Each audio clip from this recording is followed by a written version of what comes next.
Hello ಎಲ್ರಿಗೂ ಸ್ವಾಗತ ಸುಸ್ವಾಗತ. ನಿಮ್ಮ ಜೊತೆ ನನ್ನ ಕಥೆ ಧರ್ಮ ಹಿನ್ನೆಲೆ ಸಂಚಿಕೆ ಏನಾಗಿದೆ ನೋಡೋಣ ಬನ್ನಿ. ಪ್ಲೀಸ್ ಸಬ್ಸ್ಕ್ರೈಬ್ ಮಾಡಿ, ಶೇರ್ ಮಾಡಿ, ಲೈಕ್ ಕೊಡಿ, bell icon button all button press ಮಾಡೋದನ್ನ ಮರಿಬೇಡಿ. ಶ್ರವಣ ಸಪ್ಪು ಕೂತಿರ್ತಾರೆ. ಕೂತಿರ್ಬೇಕಾದ್ರೆ ಸಂಗೀತ ಬಂದು ಯಾಕೋ ಶ್ರವಣ ಈಗ ಕೂತಿದ್ಯಾ ಅಂತ ಹೇಳಿ ಅಜಿತ್ನು ಕೂಡ ಕೇಳ್ತಾರೆ ಯಾಕೆ ಮಾವ ಅಂತ ಹೇಳಿ. ಅಷ್ಟರಲ್ಲಿ ಶ್ರವಣ ಇದ್ದವರು ಇಲ್ಲಿ ನೆಟ್ಟಿರ್ತಕ್ಕಂಥ ಪ್ರತಿಯೊಂದು ಗಿಡವು ಏನಿದೆ ಆ ಗಿಡಗಳೆಲ್ಲ ಇವತ್ತು ಎಮ್ಮರವಾಗಿ ಬೆಳೆದೈತೆ. ಅವು ಬೀಸ್ತಕ್ಕಂಥ ಗಾಳಿನಲ್ಲಿ ಎಲ್ಲೋ ನನ್ ಶಾರದಾ ಬಂದು ಗಾಳಿ ಬೀಸ್ತಾ ಇದ್ದಾಳೇನೋ ಅಂತ ಅನ್ಸುತ್ತಕ್ಕ. ಒಂದೊಂದ್ಸಲ ಅಂತೂ ನನಗೆ ಈ ನನ್ನ ಹೆಂಡತಿ ನನ್ನ ಮಗು ನಾವು ಹುಡ್ಕೋದ್ರಲ್ಲೇ ನನ್ನ ಅರ್ಧ ಆಯಸ್ ಕಳೆದೋಯ್ತು. ನನಗೆ ಅವ್ರ ಜೊತೆ ಬದುಕ್ಬೇಕು ಅನ್ನೋ ಆಸೆ ಕಮ್ರಿ ಹೋಗ್ತಾ ಇದೆ. ಹಾಗಾಗಿ ನನ್ಗೆ ಹೆಂಗ್ ಅನ್ಸುತ್ತೆ ಅಂತ ಅಂದ್ರೆ ಎಲ್ಲಾದ್ರೂ ದೂರ ಹೊರ್ಟೋಗೋಣ, ಎಲ್ಲ ಬಿಟ್ಬಿಟ್ಟು ದೇಶಾಂತರ ಹೋಗೋಣ ಅಂತ ಅನ್ಸುತ್ತಕ್ಕ. ಹಾಗಂತಿದ್ದಾಗೇನೆ ಭೂಮಿ ದೊಡ್ಡ ಸಾಹೇಬ್ರೆ ಹಾಗೆಲ್ಲ ಮಾತಾಡ್ಬೇಡಿ. ಖಂಡಿತ ಶಾರದಮ್ಮನವರು ನೋಡಿ, ಈಗ ನೀವೇನು ಗಿಡಗಳೆಲ್ಲ ದೊಡ್ಡ ಮರ ಆಗಿ ಗಾಳಿ ಬೀಸ್ತಾ ಇದೆ ಅಂತ ಅಂತೀರಾ, ಅದು ನಿಮ್ಗೆ ಸ್ಫೂರ್ತಿ ಅಂತ ಅನ್ಕೊಳ್ಳಿ. ಖಂಡಿತ ಎಲ್ಲೋ ಒಂದ್ ಕಡೆ ಅವ್ರು ಬರ್ತಾರೆ ಅನ್ನುವಂಥದ್ದು, ಹೌದಲ್ವಾ? ನಾನು ನಿಮ್ಮ ಮಗಳು ಅಂತ ತಿಳ್ಕೊಳ್ಳಿ, ನಿಮ್ಮ ಮನಸ್ವಿನಿ ನಾನು ದೊಡ್ಡ ಮಗಳು. ಅದಂತಿದ್ದಾಗೇನೆ ಹಪ್ಕೊಳ್ತಾನೆ ಪಾಪ ಅಜಿತ್ ಇದ್ದವು. ಅಲ್ಲ ಬಾಬಾ, ಅಲ್ಲ ಮಾವ, ಆಫೀಸ್ಗೆ ಕೊಡ್ಲಿಲ್ವಾ ಸ್ಟುಡಿಯೋಗೆ ನೀವು ಅದನ್ನ ಫೋಟೋಗಳೆಲ್ಲ ಮನಸ್ವಿನಿ ಚಿಕ್ಕ ಮಗು ಫೋಟೋ, ಶಾರದಾ ಅತ್ತೆ ಫೋಟೋಗಳೆಲ್ಲ ಕೊಟ್ಟಿದ್ರೆ ಈಗ ಏನಿದೆ ಅದನ್ನ ಎಲ್ಲ ಪತ್ತೆ ಹಚ್ಬಿಟ್ಟು ಕೊಟ್ಬಿಡೋರು ನಮ್ಗೆ ಕುಡಿ ಅಂತ ಹೇಳಿದ್ದೆ. ಅದಕ್ಕೆ ಶ್ರವಣ ಹೇಳ್ತಾರೆ, ಇಲ್ಲ ಕಣೋ ಭೂಮಿ ಅಷ್ಟರಲ್ಲಿ ತಲೆ ಸುತ್ತ ಬಂದು ಆಸ್ಪತ್ರೆ ಕರ್ಕೊಂಡೋದ್ವಾ, ಇನ್ನು ಅವಳು ಪ್ರೆಗ್ನೆಂಟ್ ಅಂತ ಗೊತ್ತಾಯ್ತಾ, ಅವಳ ಆರೈಕೆನಲ್ಲೇ ಮೈ ಮರ್ತು ಬಿಟ್ಟೆ ಕಣೋ, ಆಗ್ಲಿಲ್ಲ. ಅಷ್ಟ್ರಲ್ಲಿ ಅಜ್ಜಿ ತಗೊಂಡ್ ಬಂದು ತಗೊಳಪ್ಪ ಮನಸ್ವಿನಿ ಮತ್ತೆ ಶಾರದದ ಕೆಲವೊಂದು ಫೋಟೋಸ್ ಇದಾವೆ, ಇವು ತಗೊಂಡೋಗಿ ಅದೆಷ್ಟು ಬೇಕು ಅಷ್ಟು ಕಾಪಿ ಮಾಡಿಸ್ಕೊ ಅಂತ ಹೇಳ್ಕೊಡ್ತಾರೆ. ಅನಂತರ ಸಂಗೀತ ಇದ್ದವರು, ಶ್ರವಣ ಇದು ಎಷ್ಟು ಬೇಕಷ್ಟು ಕಾಪಿ ಮಾಡಿಸ್ಕೊಂಡು ಇವೆರಡನ್ನು ಜೋಪಾನಾಗ ತಗೋಬಾ, ಬೇಕಾದಾಗ ನೋಡ್ಕೋಬಹುದು, ಗೊತ್ತಾಯ್ತಲ್ಲ, ಬೇಸರ ಮಾಡ್ಕೋಬೇಡ ಕಣೋ, ಖಂಡಿತ ಸಿಗ್ತಾರೆ. ಆ ಆಸೆನಲ್ಲೇ ಇರೋ ಶ್ರವಣ.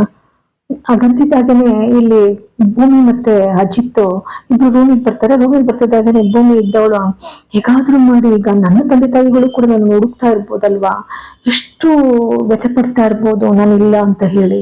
ಇದನ್ನ ತಡಿ ಸಾಹೇಬ್ರ ಜೊತೆ ಯಾವ ತರನಾದ್ರೂ ಮಾತಾಡ್ಬೇಕು.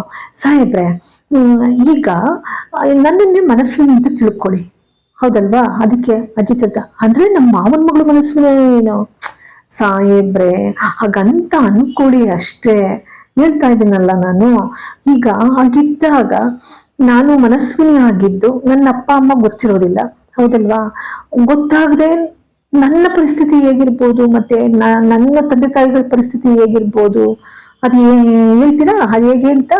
ಹಾಗಂದಾಗ ಅದಕ್ಕೆ ಅಜಿತ್ ಹೇಳ್ತಾನೆ, ಅಂದ್ರೆ ನೀನು ಕೂಡ ಬೇರೆ ತಂದೆ ತಾಯಿಗಳ ಮಗಳು, ಹೌದಲ್ವಾ? ನೀನಂಗಾದ್ರೆ ಭಾಗ್ಯಮ್ಮನ ಮಗಳಲ್ಲ. ಹಾಗಂತಿದ್ದಾಗೇನೆ ಭೂಮಿ, ಸಾಹೇಬ್ರೆ ಸತ್ಯ ಅಂದ್ರೆ ಭೂಮಿ, ಭೂಮಿ ಅಂದ್ರೆ ಸತ್ಯ, ಏನ್ ಅನ್ಕೊಂಡಿದೀರಾ? ಭೂಮಿ ಬಾಯಲ್ಲಿ ಸುಳ್ಳು ಬರೋದಿಲ್ಲ, ಆ ಭೂಮಿನೇ ಅದ್ದು ಹೋಗ್ಬಿಡ್ತದೆ, ಗೊತ್ತಾಯ್ತಲ್ಲ. ಅಷ್ಟರಲ್ಲಿ ಬಾಯಿ ಬಿಡ್ಸಕ್ಕೆ ಅಂತ ಹೋಗ್ತಾರೆ, ಇವಳು ನಿಜಕ್ಕೂ ಕೂಡ ಭಾಗ್ಯಮ್ಮನ ಮಗಳಲ್ಲ ಅಂತ ಹೇಳಿ. ಅಷ್ಟೊತ್ತಿಗೆ ಫೋನ್ ಬಂದ್ಬಿಡುತ್ತೆ, ಹೌದೇನ್ರಿ ಸುಧಾನ ಬಂದೆ ಅಂತ ಹೇಳಿ ಹೊರಟ್ಬಿಡ್ತಾರೆ. ಅಡುಗೆ ಮನೇಲಿ ನಿಂತ್ಕೊಂಡು ಲಕ್ಷ್ಮಿ ಅಕ್ಕ ಫೋನ್ ಮಾಡ್ತಾನೆ. ಲಕ್ಷ್ಮಿ ಅಕ್ಕ ಇವತ್ತು ಏನಾಯ್ತು ಗೊತ್ತಾ, ನಾನೇ ಮನಸ್ವಿನಿ ಅಂತ ಹೇಳಕ್ ಹೋಗಿ ನಾನೇ ಸಿಗಾಕೋಬಿಟ್ಟಿದ್ದೆ. ಅಷ್ಟ್ರಲ್ಲಿ ಸಾಹೇಬ್ರು ನಾನು ಭಾಗ್ಯಮ್ಮ ವೀರಣ್ಣನ ಮಗಳಲ್ಲ ಅಂತ ಹೇಳಿ ಕಂಡಿಡ್ಬಿಡೋರು. ಲಕ್ಷ್ಮಿ ಅಕ್ಕ ಅಯ್ಯೋ ಸುಸ್ತು ಹೊಡ್ದೋದೆ ನಂಗಂತುವೆ, ಬಿಡ್ತಿರ್ಲಿಲ್ಲ, ನನ್ನನ್ನು ಕ್ರಾಸ್ ಕ್ವಶನ್ ಮಾಡಿ ಮಾಡಿ ಮಾಡಿ ಕೇಳ್ಬಿಡೋರು. ನಾನು ತಲ್ಲನ್ಸೋದೆ. ಅಷ್ಟೊತ್ತಿಗೇನಂದ್ರೆ ದೇವ್ರಿಂದ ಬೇರೆ ಫೋನ್ ಬಂದ್ಬಿಡ್ತು ಲಕ್ಷ್ಮಿ ಅಕ್ಕ, ಅಲ್ಲಿ ನಿಂತೋಯ್ತು. ಭಯ ಆಗ್ತಾ ಇದೆ ನನಗೆ. ಸಂಗೀತ ಬಂದವರು ಭೂಮಿನ ಅಪ್ಕೊಂಡು ಭೂಮಿ, ನನ್ನ ತಮ್ಮ ಶ್ರವಣ್ಣು ಯಾವಾಗ್ಲೂ ನನ್ನ ಹೆಂಡತಿ ಮಕ್ಳು ಸಿಗ್ಲಿಲ್ಲ ಅಕ್ಕ, ನಾನು ದೇಶಾಂತರ ಹೋಗ್ತೀನಿ ಅಂತ ಅನ್ನೋನು. ಆದ್ರೆ ನೀನು ಈ ಮನೆಗೆ ಯಾವಾಗ ಬಂದೋ ನಿನ್ನಲ್ಲೇ ಮಗಳನ್ನ ಕಂಡ್ಕೊಂಡು ನೀನ್ ಮಗಳ ಸ್ಥಾನ ತುಂಬಿಟ್ಟೆ ಭೂಮಿ. ನಿಜಕ್ಕೂ ಕೂಡ ಅಷ್ಟು ಖುಷಿ ಆಗುತ್ತೆ. ನೀನು ಎಲ್ರಿಗೂ, ಅಜ್ಜಿಗೆ, ನನಗೆ, ಶ್ರವಣ್ಗೆ, ನೆಚ್ಚಿಗೆ ಎಲ್ರಿಗೂ ಕೂಡ ಒಳ್ಳೆ ಅತ್ತಿಗೆ, ಮಗಳು, ಸೊಸೆ ಎಲ್ಲ ಆಗಿರ್ತೀಯಲ್ವಾ ಭೂಮಿ. ನನ್ ನಿಜಕ್ಕೂ ಕೂಡ ನಿನ್ನಂತ ಸೊಸೆನ ಎಲ್ರ ಮನೆಗೂ ಸಿಕ್ಬಿಡ್ಲಿ, ಎಷ್ಟು ಪುಣ್ಯ ಮಾಡಿರ್ತಾರೋ. ಹಾಗಂತಿದ್ದಾಗೇನೆ ಭೂಮಿ ಒಂಥರ ಮುಖ ಮಾಡ್ತಾಳೆ. ಅದಕ್ಕೆ ಸಂಗೀತ, ಹೌದೋ ಇಲ್ವೋ, ನೀನು ನಮ್ ಜೊತೆ ಚೆನ್ನಾಗಿರ್ತಿ ತಾನೇ ನಿನ್ನ ಜೀವನ್ ಪೂರ್ತಿ ಅಂದಾಗ ಭೂಮಿ ಹೇಳ್ತಾಳೆ, ಅಯ್ಯೋ ಅತ್ತೆ ಇನ್ ಕೆಲವು ದಿನ ಹೋದ್ರೆ ನನ್ ಮನೆ ಬಿಟ್ಟು ಹೋಗೋಳು, ಪಾಪ ಎಷ್ಟು ಆಸೆ ಇಟ್ಕೊಂಡಿದೀರಾ. ಆಯ್ತತೆ, ನಾನ್ ನಿಮ್ ಮಗನ್ ಜೊತೆ ಇರೋವರೆಗೂ ಕೂಡ ನೀವ್ ಹೇಳ್ದಾಗೆ ಇರ್ತೀನಿ. ಅದಕ್ಕೆ ಸಂಗೀತ ಕೇಳ್ತಾಳೆ, ಹಂಗಂದ್ರೆ ಏನ್ ಭೂಮಿ, ಬಿಡ್ತು ಆಮೇಲೆ ಭೂಮಿ ಬಿಡ್ತು ಅಂತಾಳೆ.